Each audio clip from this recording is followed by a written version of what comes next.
அனைவருக்கும் வணக்கம். இன்று உலக யோகா தினம்.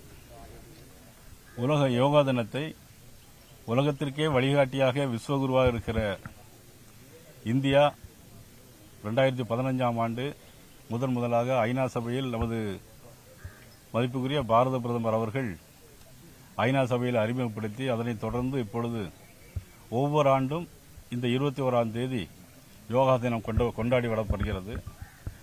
அன்றைக்கு முதலாக ஐநா சபையில் நமது மாண்புமிகு பாரத பிரதமர் அவர்கள் இந்த யோகா தினத்தை அறிமுகப்படுத்தும் போது அன்றைக்கு 177 நாடுகளில் 175 நாடுகள் அதை அவமதித்தது.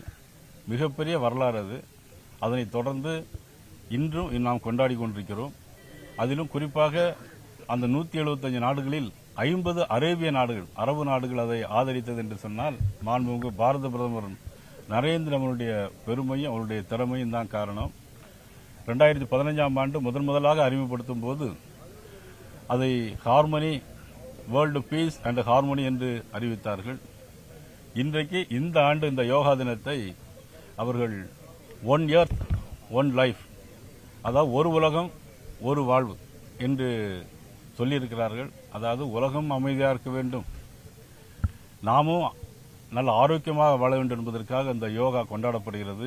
இதிலும் சில பேர் அரசியல் பண்ணுவார்கள். இது அவர்களுடைய வாழ்க்கைக்கு நல்லது, அவருடைய இல்லத்திற்கு நல்லது, இந்த நாட்டிற்கு நல்லது, இந்த உலகத்திற்கு நல்லது என்பதை நான் இந்த நேரத்தில் தெரிவித்துக் கொண்டு, நானும் இந்த நிகழ்வில் கலந்து கொண்டதில் நமது திருமால் நகரில் அண்ணாச்சி மீனாட்சி சுந்தரம் அவர்கள், அண்ணாச்சி காமராஜ் அவர்கள், அண்ணன் வெங்கட்ராமன் அவர்கள் மற்றும் எல்லோரும் இந்த நிகழ்வில் கலந்து கொண்டதில் நானும் மகிழ்ச்சி அடைகிறேன். இதுபோன்று தினசரி ஒவ்வொரு ஆணாக இருந்தாலும் பெண்ணாக இருந்தாலும் யோகாவை கடைபிடித்து அவருடைய வாழ்க்கை ஆரோக்கியமாக வாழ்ந்து ஆஸ்பத்திரி இல்லாத ஒரு உலகத்தை உருவாக்க வேண்டும் என்று அன்போடு நான் கேட்டுக்கொள்கிறேன். தமிழ் முருகன் மாநாடு நாளைக்கு இ பாஸ் நடைமுறைகள்லாம் வேண்டான்னு சொல்லி நீதிமன்றம் சொல்லியிருக்கு. வேலைகள் எப்படி நடந்துட்டு இருக்கு? நீதிமன்ற தீர்ப்பை எப்படி பாக்குறீங்க? தமிழக அரசில் நீதி கிடைக்கவில்லை, ஆனால் நீதிமன்றத்தில் எங்களுக்கு நீதி கிடைத்திருக்கிறது. உண்மையிலேயே அது வரவேற்கப்படக்கூடிய ஒரு விஷயம். முருகபக்தர்கள் மாநாடு மிக சிறப்பான முறையில் ஏற்பாடு செய்யப்பட்டிருக்கிறது. 5 லட்சத்துக்கும் மேல் நாங்கள் எதிர்பார்க்கிறோம். மாநில இந்து முன்னணி தலைவர் அண்ணாச்சி காடேஸ்வர சுப்பிரமணியன் அவர்கள் ஏற்பாடு செய்திருக்கிறார்கள். நாங்களும் அதில் திரளாக கலந்து கொண்டிருக்கிறோம். முருகபக்தர்கள் அனைவரும் இதில் கட்சி பேதமின்றி முருகபக்தர்கள் அனைவரும் இதில் கலந்து கொள்ள வேண்டும் என்று நான் அன்போடு அழைக்கிறேன். விவகாரம் தொடர்ந்து சர்ச்சை நீடிச்சுட்டே இருக்கு. அந்த இரண்டாவது அறிக்கை வெளியிட்டு இருந்தாலும் சர்ச்சைக்கு முற்றுப்புள்ளி வச்சிடலாம். தொடர்ந்து அமர்நாத் பணியிட மாற்றம், இது மாதிரி தொடர்ந்து ஒன்றிய அரசு தொடர்ந்து தமிழக மக்களை வஞ்சிக்குதுன்ற மாதிரி முதலமைச்சர் ஆளும் அமைச்சர்கள். மத்திய அரசு யாரையுமே வஞ்சிக்கவில்லை. மத்திய அரசு கொடுக்கிற திட்டங்களை தான் மாநில அரசு ஸ்டிக்கர் ஒட்டி பண்ணிட்டு இருக்காங்க. அது ஆயுஷ்மான் பாரத் திட்டமா இருந்தாலும் சரி, அதுக்கப்புறம் என்ன பண்ணலாம்னா இவங்க அதை ஸ்டிக்கர் ஒட்டி நடத்திட்டு இருக்காங்க. எல்லாருக்கும் வீடு கொடுக்கறாங்க. மத்திய அரசு கொடுக்கிற பணத்தை மாநில அரசு கொடுக்கறாங்க. இவங்க வெறும் ஸ்டிக்கரை ஒட்டிட்டு தமிழை வச்சே புழைச்சிட்டு இருக்கிறாங்க. தமிழை தவிர இவங்களுக்கு வேற எதுவுமே தெரியாது. தமிழ் உலகத்திலே சிறந்த மொழி. கல் தோன்றி மண் தோன்றா காலத்திற்கு முன் தோன்றிய மூத்த குடி மூத்த தமிழ் என்பது நாம எல்லாருக்கும் தெரியும். ஆனா இதை வச்சு இன்னும் வியாபாரம் பண்ணிட்டே இருக்கிற ஒரு சூழ்நிலை தான் இருக்கு. இப்போ கூட சுகாதாரத்துறையில மத்திய அரசு கொடுக்கிற பணத்துல அவங்க இன்னொரு 20-30 பேர் இன்னும் நிரந்தரம் செய்யாமல் இருக்கிறாங்க. இவங்களுக்கு வேற வேலையே இல்லை.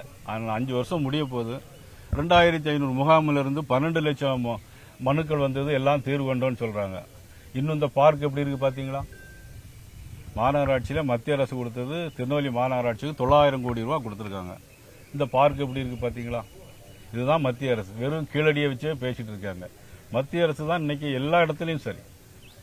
திருக்குறள் 63 மொழிகளில் நீங்க மொழிபெயர்த்திருக்காங்க. ஐநா சபைக்கு போனாலும் சரி, அயோத்திக்கு போனாலும் சரி, பிரதமர் மோடி அவர்கள் தமிழை பற்றியே பேசிட்டு இருக்காங்க. தமிழ் கலாச்சாரம், பண்பாடு, வாழ்வுரிமை, தமிழை பற்றியே பேசிட்டு எல்லா இடங்களும், தமிழ்நாட்டுக்கு வராத தமிழ்நாடு அண்டை மாநிலங்களுக்கு போனாலும் அதை பற்றியே பேசிட்டு இருக்கக்கூடிய ஒரே தலைவர், தமிழுக்கு வாழக்கூடிய ஒரே தலைவர் நரேந்திர மோடி அவர்கள். நம்முடைய முதலமைச்சர் இதை வச்சே பாவம் ஒண்ணுமே தெரியல அவங்களுக்கு. அதிமுகவுக்கு போலான்னு நினைக்கிறதுல தப்பு இல்ல, ஆனா அங்க பாஜக இருக்குன்னு விடுதலை சிறுத்தைகள் தலைவர் திருமா சொல்றாரு. இருக்கட்டும், திமுக கூட்டணியில எதுவும் புகைச்சல் போயிட்டு இருக்கா? புகைச்சல் இல்லாம எப்படி இருக்கும்? மதிப்புக்குரிய நண்பர் அவர்கள் என்ன திருமாவளவன் சொல்லியிருக்கிறாங்க. அவங்க என்ன சொல்லியிருக்கிறாங்க? எங்களுக்கு கூட்டணியில சீட்டை பத்தி கவலை இல்லை. ஆனா கூட்டணியில் தொடருவோம் அப்படின்னா அதுல ஏதோ இருக்குன்னு தான் அர்த்தம். அப்போ இப்ப 5 சீட்டு வாங்கியிருக்காங்க, அடுத்த 2 சீட்டு வாங்கிட்டு தொடருவாங்களா? 5 சீட்டு வாங்கியிருக்காங்க, 2 கூட்டணியில் தொடருவோம்னு சொல்லியிருக்காங்க, 2 சீட்டு வாங்கிட்டு தொடருவாங்களா? இந்த கேள்வியை நீங்க அவங்கள்ட்ட கேட்கணும். 2 சீட்டு வாங்கிட்டு தொடர யாருமே இப்ப லைவ் ஓடிட்டு இருக்கு, யாருமே எங்கள்கிட்ட தான் கேள்வி கேட்டுட்டே இருக்காங்களே தவிர கேள்வி கேட்க சொல்லியிருக்காங்க நினைக்கிறேன் உங்க எல்லாத்திட்டையும். சரி, நான் எல்லாத்தையுமே அந்த கேள்வி எல்லாத்தையும் கேட்கிறோம் சார். இப்ப இன்னைக்கு திருமாவளவன் மட்டும் கண்டிப்பா கேட்கணும். நீங்க தான் நீங்க வர சொல்றது கேட்கறது நாங்க போய் கேட்கறோம். இது இது இது எப்படி இது இல்ல இது வந்து இது இல்ல இது வந்து நிச்சயமா கேட்போம் சார். நிச்சயமா இங்க வர சொல்லணுமாண்ணா? இங்க இருக்காரா இல்ல கேட்கிறோம். தம்பி சொன்னா இங்க வர சொல்லணும். அப்படி ஒரு தலைவரெல்லாம் போய் எப்படி வர சொல்ல முடியும்? அங்க இருக்கிறவங்கள அங்க இருக்கிறவங்கள இன்னைக்கு உங்களுடைய டிவி வந்து அவங்கள்ட்ட போய் தயவு செய்து கேட்டுட்டு சார் 2 சீட்டு கொடுத்தா அவங்க தொடருவோம்னு மட்டும் கேட்டு சொல்லுங்க. சரிங்களா? நான் தயவு செய்து அவங்களுக்கு வர சொல்ல முடியாது. வேற யாராவது பாஜக கூட்டணிக்கு வர மாதிரி ஐடியாஸ் ஏதாவது? ரொம்ப ஆர்வமா இருக்கீங்க, கண்டிப்பா வந்துடும். பேச்சுவார்த்தை எதுவும் போதா சார்? மறைமுக பேச்சுவார்த்தை ஏதாவது? எங்களுக்கு பேச்சுவார்த்தை நடந்துட்டு இருக்கு. இன்னும் 10 மாசம் கால அவகாசம் இருக்கு. நிச்சயமா எங்க கூட்டணி வலுவான கூட்டணியா இருக்கிறதா நீங்களே திருப்பி எங்களை போட்டு மடக்கிட்டு இருக்கீங்க. நீங்களே எங்களை கேள்வி கேட்கறத பார்த்தாலே நாங்க வலுவாயிட்டு இருக்கிறது அர்த்தம். ஒரு வலுவில்லாத கூட்டணி போய் நீங்க கேட்கவே மாட்டேங்கிறீங்க. திமுக வந்து பாஜக அதிமுக கூட்டணியை பார்த்து அஞ்சுதுன்ற மாதிரி ஒரு பேச்சரா போகுது. பெரிய அளவுல அச்சம் வந்துருச்சு அவங்களுக்கு. நான் சொல்றதை நீங்க என்கிட்ட மாத்தி சொல்றீங்க. நான் இப்பதான் சொன்னேன். இல்ல அதாவது என்னன்னா ஒரு கட்சி கூட்டணி, அதாவது தமிழகத்துல தேர்தல் வரப்போகுது, அவங்க ஒரு கூட்டணியில் இருக்கிறாங்க.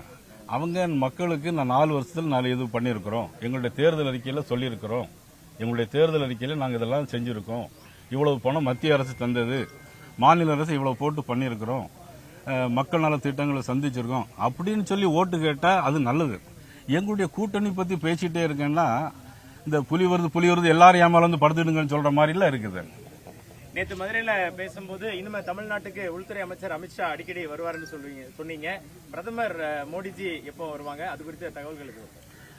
பிரதமருக்கு நிறைய வேலை இருக்குது. ஆனா பிரதமர் வரக்கூடிய அளவிற்கு தமிழகத்தில் பெரிய வேலை இல்லை. அமித்ஷா அவர்களே அதை பார்த்துக் கொள்வாங்க.